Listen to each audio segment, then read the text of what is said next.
Assalamualaikum warahmatullahi wabarakatuh. Selamat malam dulur-dulur peternak muda di seluruh Indonesia. Waduh malah ucul.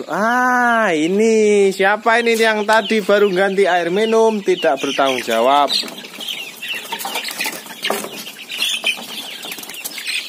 Kowe iki rasa kemelet dibelah urung enak kowe. Ya jadi tinggal larang iki hargane. Kamu kalau tak, ini calon doan tak jual, beri wetek kan. Insya Allah tak jual lah wong ya. Mungkin tetasan ini nih kalau mau minat. Tapi harganya jelas beda dengan harga TOC pedaging karena ini pure bisa disetting untuk indukan. Nah, memang bukan bisa disetting, memang settingan awalnya untuk indukan. Oke, update malam. Yang kangen malam, suasana malam. Jadi yang jelas begini rekan-rekan.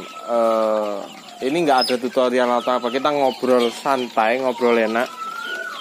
Dan mohon maaf dulu terlebih dahulu karena saya nggak sempat balas komen, nggak sempat mungkin yang mau.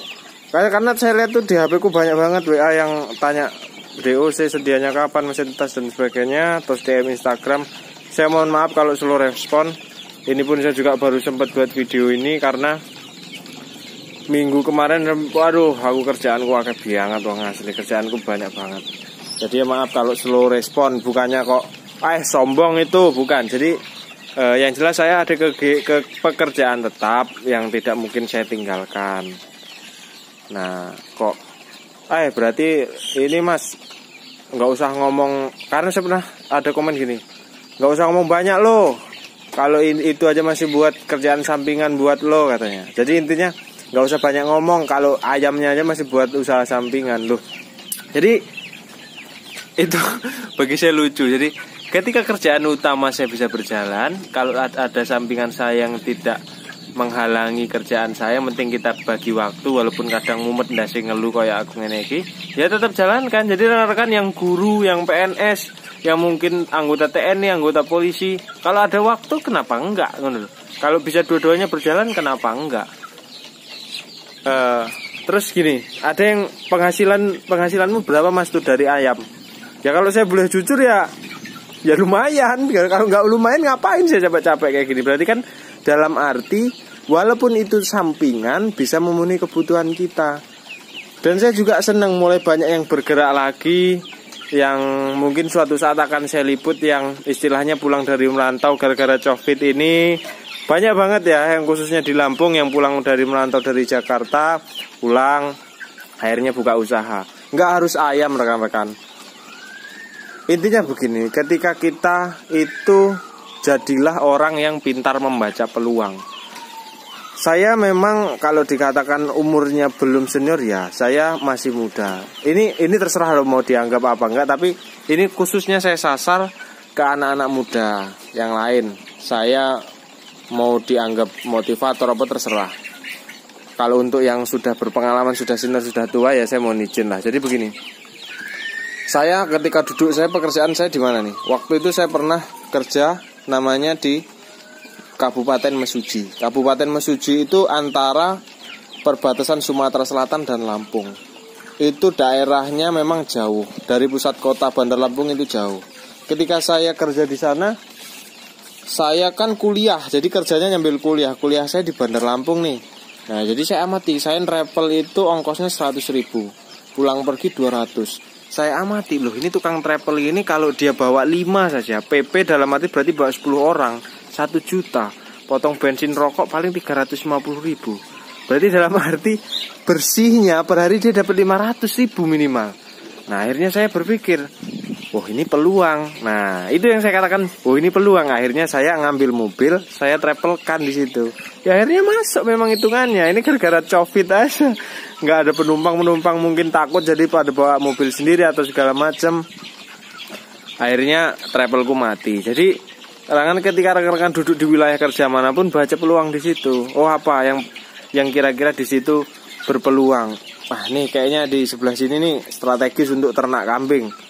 Contohnya kenapa kok strategis? Pakan melimpah. Berarti di situ ada perkebunan singkong. ya kan. Kalau mau sapi juga pakai singkong bisa. Terus sebelum rekan-rekan terjun ke situ, selami dulu, curi dulu mulutnya, curi dulu ilmunya. Saya sebelum ternak ayam saya curi dulu, saya pepet terus orang yang sudah sukses ternak ayam, saya pepet. Bukannya saya menjadi saingan dia. Jadi dalam arti rekan-rekan di dunia usaha itu tidak luput dari persaingan, ya enggak. Nah, yang membuat kita menang dalam persaingan itu yang pertama kepercayaan, yang kedua kualitas, yang ketiga konsistensi kita. Saya jelaskan dari awal satu-satu. Kepercayaan adalah kita harus sportif. Apalagi kalau di dunia usaha itu tentang hitung-hitungan uang. Ketika kita pinjam dia harus kita kembalikan. Ketika dia pinjam kita, ya harus sportif. Kalau nggak sportif, molor-molor, akhirnya kita gulung tikar karena kehabisan modal. Kedua, kualitas. Kita harus bisa bersanding kualitasnya. Ketiga, apa itu tadi? Apa wong lali aku? Ya pokoknya apa ya mau ya? Lali dewe aku rek. Apa tadi? Ya pokoknya kita tetap jadi apa ya? Walaupun harga turun, jadi kita nggak nyerah loh. Bukan musiman, bukan jadi peternak atau pengusaha musiman. Kalau ini, wah mumpung nih peluang nih enggak. Jadi nanti kalau kita nggak konsisten lah, kalau kita nggak konsisten itu kita nggak kekenal terus. Akhirnya begini contoh arti saya jualan DOC. Nah pertama ada terus, habis itu putus kita nggak konsisten, entah ada kendala apa dan sebagainya. Akhirnya pelanggan lari. Nah begitu. Tapi rekan-rekan kita juga harus cermat. Contohnya begini, saya dulu ternak kambing itu saya ukur 6 bulan sebelum hari raya Idul Adha. Kenapa? Karena 6 bulan saya harus panen. Di 6 bulan itu harga pasti bagus. Ayam mau diaplikasikan rekan-rekan jadi peternak musiman, monggo, saya nggak menghalangi. Itu di situ kita harus jeli. Ayam bisa kita ukur dengan jelas, yaitu ada 3 nih. Ya, hari raya Idul Fitri, Idul Adha, tahun baru Natal dan tahun baru. Nih, ini harga bagus semua. Hitung aja tuh. Jadi rekan-rekan hitung lah, 2 bulan atau 3 bulan sebelum hari raya Idul Fitri, Idul Adha, Natal dan tahun baru atau Nataru singkatannya. Itu rekan-rekan yang mau punya hitung-hitungan yang begitu. Kalau mau konsisten monggo. Caranya konsisten, dapatkan dulu pasarnya. Apa pasarnya ya? Konsumen ayam. Kalau mau kambing ya pasarnya konsumen kambing. Kalau kambing setahu saya memang begini. Kambing kok kenapa saya itu beralih ke ayam? Pertama, kita harus cari pakan. Walaupun saya dulu ada ketersediaan lahan itu ada. Cuma kambing saya amati, kambing itu musiman. Jadi nggak bisa harian kayak ayam. Kalau ayam kan jelas tiap hari ada rumah makan sebagainya. Kalau kambing itu berapa sih konsumen daging kambing, konsumen sate kambing itu kan juga bisa diukur sih rekan-rekan. Daripada ayam kampung yang masuknya ke rumah makan Padang. Memang lebih konsisten atau lebih kontinu ayam, makanya saya beralih ke ayam. Dan memang modalnya juga lebih minim ayam. Terus kedua, cara perawatannya juga bisa ditinggal-tinggal. Kalau ayam tuh paling teriaknya nggak kenceng, kalau kambing teriaknya kenceng, pecah palamu ngerungane. Dan yang ketiga kok kenapa saya nggak pilih sapi, walaupun saya pengen sapi, yang menjadi kendala adalah modalnya lumayan sangat besar. Ya siapa tahu besok saya menjadi menjadi orang yang punya ayam, punya kambing, punya sapi, kan keren nggak? Jadi saya buat taman wisata yang menimbulkan inspirasi usaha dari rekan-rekan. Jadi untuk saat ini memang mungkin banyak inbox saya, Mas kalau saya main ke sana saya pasti mengelak, jangan dulu Mas, masih pandemi. Tapi karena memang saya ngeri sedep sih rekan-rekan, belum mau putus nih coronanya nih, bingung juga saya ini. Ya nanti kalau sudah reda silahkanlah. Makanya kita saling mendoakan. Rekan-rekan dungono aku lah ya rek ya. Jadi habis ini punya modal banyak, nanti aku bangun farm yang bagus. Jadi rekan-rekan bisa main ke sini, bisa sharing ke sini, atau mau belajar minat monggo, nanti saya sediakan penginapannya. Jadi nggak apa-apa. Jadi intinya oke, saya berikan semangat kepada rekan-rekan yang masih muda, masih bingung nganggur. Tuh sekarang saya akui rekrutmen, PNS dan sebagainya itu memang lapangan pekerjaan sempit. Saya sering mengatakan ciptakanlah sendiri lapangan pekerjaanmu. Sekarang begini, kita nggak usah males lah ya. Kamu ini ke anak muda ya, yang muda ternak ayam 100, kamu stuck di situ, cuma membesarkan ayam, salah. Itu namanya kurang pinter kalau bagi saya. Kenapa? Kalau rekan-rekan hanya ternak ayam 100 terus diam dan bergantung dengan tengkulak ayam, remuk tak jamin. Kenapa remuk? Tipis, 2 bulan nggak temu. Tapi kalau rekan-rekan rajin, keluar nggak males, bawa sampel ayamnya rekan-rekan ke rumah makan. Masuk ke rumah makan, berikan sampel, harganya dimiringkan dulu. Kita pakai sistem yang sering dipegang orang Cina. Nah, ini bahasanya sok global ini bahasanya. Kenapa barang-barang tiruan Cina itu banyak? Karena Cina mensasarnya adalah pasar menengah ke bawah, ketimbang dia pasar menengah ke atas. Kenapa mobil-mobil Cina lebih murah daripada mobil Jepang? Itu yang disasar adalah orang menengah ke bawah. Dia paham di dunia ini apa menaik orang Indonesia maju-maju.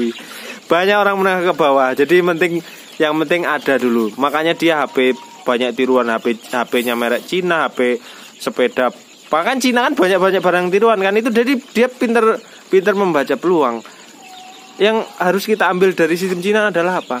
Yang pertama, dia tidak mementingkan untung banyak, tetapi dia mementingkan seberapa kuat dia menjual barang itu sebanyak-banyaknya. Sama.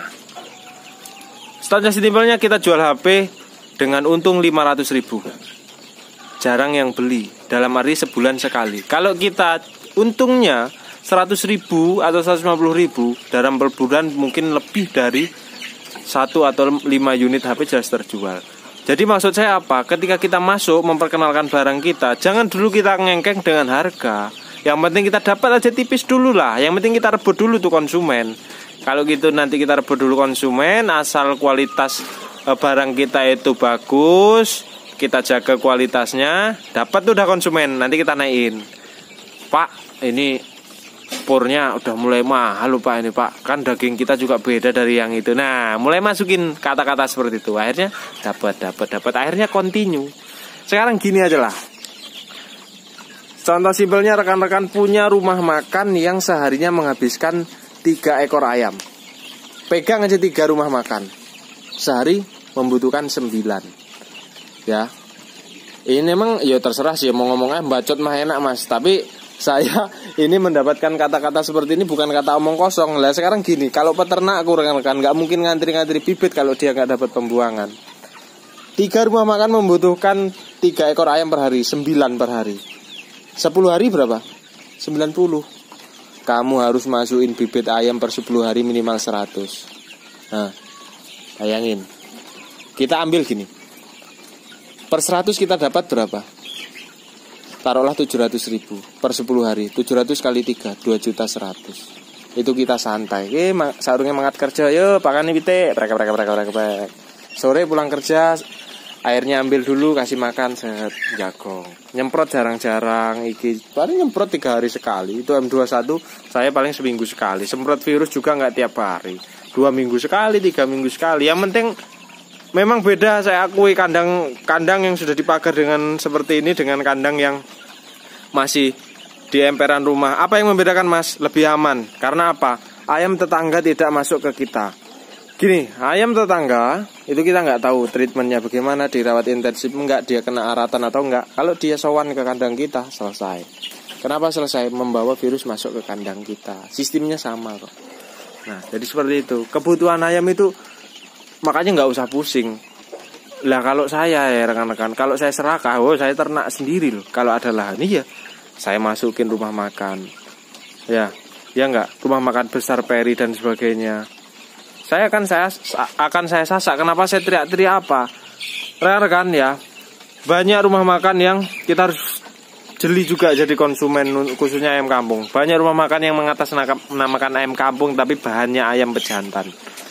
Tuh, kenapa kok mirip? Ya jelas, ayam pejantan 8 on dipotong. Itu mirip banget posturnya dengan ayam kampung. Tapi kalau orang yang jeli, tulangnya itu lebih keras daripada tulang ayam kampung dan lebih kecil daripada tulang ayam kampung. Ayam kampung kecil, tulangnya keras, dagingnya beda. Apalagi rekan-rekan yang rajin treatment jamu. Coba komen di bawah yang rajin treatment jamu, rasa dagingnya gimana, warna dagingnya gimana. Walaupun dia pakan pabrikan, tetap akan beda. Jadi grade-nya itu harus kita jaga rekan-rekan. Makanya kok saya teriak-teriak grade-nya itu harus dijaga ya, karena apa? Lah kalau ayam jantan bibitnya murah loh rekan-rekan. Kita juga kan mau konsumen tentang makan itu yang penting itu rasa loh kalau bagi saya. Ya nggak sih? Setuju nggak? Setuju lah harusnya. Jadi itu rekan-rekan yang masih bingung tentang usaha, nggak harus sama ayam. Baca dulu di daerah rekan-rekan yang potensialnya apa. Oh, di tempat saya pemancing banyak nih, butuhin cacing, ternak cacing. Oh, tempat saya jangkrik untuk burung kicauan banyak nih, ternak. Ulat hangkong, ternak. Jadi nggak ada salahnya. Tapi yang harus rekan-rekan ingat adalah semua itu dimulai dari hal kecil. Contohnya adalah nih di kandang saya. Kalau ngikutin YouTube saya dari awal, kandang saya nggak sebegini lumayan gedenya. Dulu tuh kecil rekan-rekan. Dulu cuma di sana ini. Sekarang berkembang. Semua itu dimulai dari hal kecil. Walaupun orang punya modal sak duabres juga, semua juga dimulai dari hal yang kecil. Kecuali Anda tanam saham. Kok kenapa Mas? Sampai nggak mau ditanam saham oleh orang? Loh banyak, bukannya saya sombong. Dengan adanya YouTube ini, orang yang pernah nelpon saya, orang itu kerja di Arab Saudi. Dia nelpon saya panjang lebar, dia mau main ke rumah. Mas, saya tanam saham 1M. Saya lihat potensialnya bagus, sampai pesanan DOC banyak, saya tanam saham. Kenapa saya nggak mau? Karena saya adalah tipikal orang yang tidak mau disetir orang lain. Ketika saya sudah punya usaha sendiri, saya happy. Kerjaan saya yang jadi bos saya happy, nggak ada beban. Tapi ketika Anda disetir oleh orang lain, nih pertama, pembagian oke lah 50-50%. Modal di dia semua. Untung 50% buat kita, 50% buat dia. Habis itu dia neken, woi sahamnya yang punya gua ya, terserah gua bos, kan? Turun jadi 45% dapatnya. Turun kita kegulung. Kegulungnya apa? Dia sudah punya bahannya apa? Bahannya dari bahan yang kita punya. Jadi kan namanya saham kita dibeli nih, barang kita dibeli. Nah kalau kita didepak sama dia, bisa nggak? Bisa. Tinggal dia tanamkan orang satu kepercayaan untuk ikut sama kita, dia mempelajari, akhirnya kita kegulung sendiri. Jadi kui PKI namanya, sistem PKI lah gue ngarani. Banyak. Ada nggak seperti itu? Ada, banyak hal-hal seperti itu terjadi itu banyak. Saya kalau tentang dunia usaha saya pelajari semua rekan-rekan. Makanya saya katakan saya punya ini karena saya tipikal orang yang ketika duduk apa di situ pasti saya amatin. Saya tukang mancing. Saya amati kalau saya buka kolam pemancingan temu nggak nih? Nah, saya hitung. Saya suka begitu. Bukannya kok aku serakah atau apa, tapi ya namanya orang pengen sukses tuh nggak males berpikir lah. Ya nggak, maksud nggak sih rekan-rekan? Nah, maksud lah. Oke, jadi itu bukan menggurui, ini menyemangati rekan-rekan. Jadi ketika rekan-rekan bingung mau usaha apa, tidak harus ayam. Semua peluang usaha itu terbuka. Tergantung kita bisa menemukan apa tidaknya, tergantung kita mau apa enggaknya. Jadi dulur-dulurku, konco-koncoku yang masih nganggur, anak-anak muda, yo ojo males. Saya memberikan semangat begini. Selagi itu halal, terabas. Oke, malulah ketika kita sok berjaya tetapi kita dapatnya nggak halal. Suatu saat Anda akan mendapatkan ganjaran dari hal tersebut. Suatu saat entah itu di Anda nanti tuanya sakit-sakitan, wis lah, banyak barang contohnya kok. Saya nggak harus menceritakan siapa itu, pasti di sekitar rekan-rekan ada. Ada yang mencolok banget usahanya, kan usaha apa wong iki, walaupun kok dewe nyinyir enggak, tapi kita harus dalam hati kita harus membaca untuk menjadi pengalaman dalam hidup kita. Ki wong iki usahanya apa ya kan? Ternyata dia main narkoba lah atau bandar inilah, akhirnya lama-lama kalau nggak ketangkep kadang sakit-sakitan tua, habis juga omsetnya dia habis. Oh orang ini suka apa dan sebagainya begini, habis juga habis, nanti kebales, nggak di kita, di anak kita, nggak di anak kita, di cucu kita, nggak di kita, saudara kita, semua imbang. Apa yang kita tanam itu yang kita dapat. Jir ini guru-guru ngajiku. Tapi memang hal itu benar terjadinya. Makanya semangat saya ketika itu halal, terabas, jangan malu. Rekan-rekan kalau sudah yang pernah ke sini, ke rumah saya, ngobrol bareng, duduk dengan saya, mungkin tahu saya kerjanya apa, tetapi saya tidak malu dengan hal itu. Kalau dipikir, wah Jujur kerjaan saya tetap dan gajinya juga setara dengan mungkin PNS. Ya kalau dikatakan ya setara lah dengan PNS. Saya sudah ada penghasilan tetap. Tetapi kenapa saya nggak malu ngirim ayam, ngirim segala macam? Kenapa nggak malu? Karena saya selalu tanamkan bahwa ketika itu halal terabas. Jangan menghiraukan kata-kata orang lain. Karena yang menjalani hidup kita ini diri kita sendiri. Selagi kita tidak merugikan orang itu, selagi kita nggak berbuat nggak benar, kenapa harus malu? Nah kalau saya pulang kerja ngirim ayam, nggak ada urusan saya. Ketika halal itu terabas. Intinya nggak usah gengsi, lek jere wong, jere mamaku. Lek ra gengsi, lek gengsian wong gengsian orang mangan. Iya betul. Ketika kamu malu, aduh saya bergulat dengan kotoran ayam, malu, alah. Saya ngarit, malu, alah. Saya gini nih. Saya jujur ya, rekan-rekan, ini dulu kandang kambing. Ini ngomongnya panjang lebar tapi ya terserah mau disimak apa enggak. Ini penyemangat lah. Ini dulu kandang kambing. Sekolah SMA saya tepat di belakang rumah saya. Dan tempat ngarit saya pas di sawahku. Jadi kawan-kawanku pada ekstrakurikuler paskibra main bola, aku ngarit. Jadinya apa? Woi kak, woi koi, woi ini, woi lanjut ya. Malu nggak saya? Enggak. Kenapa? Karena saya mempersiapkan masa depan saya dari saat ini. Orang-orang yang nyapa saya pakai motor, woi sekarang, bukannya saya sombong, bisa dilihat. Beda. Terpotong ya orang-orang yang bukannya saya sombong, tapi alhamdulillah keadaannya lebih bagus daripada saya, yang dia sering bergitar-gitaran, dia sering mungkin ngerokok, sering nyapa saya, dia sering main-main sore-sore saya ngarit. Keadaan sekarang alhamdulillah lebih baik saya daripada dia. Nah itu mencerminkan bahwa pepatah benar, bersakit-sakit dahulu, bersenang-senang kemudian. Inilah hasil yang saya rasakan rekan-rekan. Ya mau dianggap omongan panjang lebar saya, mau dianggap bagus, monggo. Ambil baiknya saja dari kata-kata panjang saya hari ini. Karena saya akhir-akhir ini banyak berkumpul dengan orang-orang yang mungkin curhat dan sebagainya, akhirnya saya berkepikiran membuat video ini. Oke, ini sudah azan Isya. Semoga ini bermanfaat. Kata-kata saya ambil baiknya aja lah ya. Oke, saya akhiri. Intinya ambil kata-kata saya, ketika itu halal terabas. Ojo izin. Oke, assalamualaikum warahmatullahi wabarakatuh. Salam sukses. Istimewa.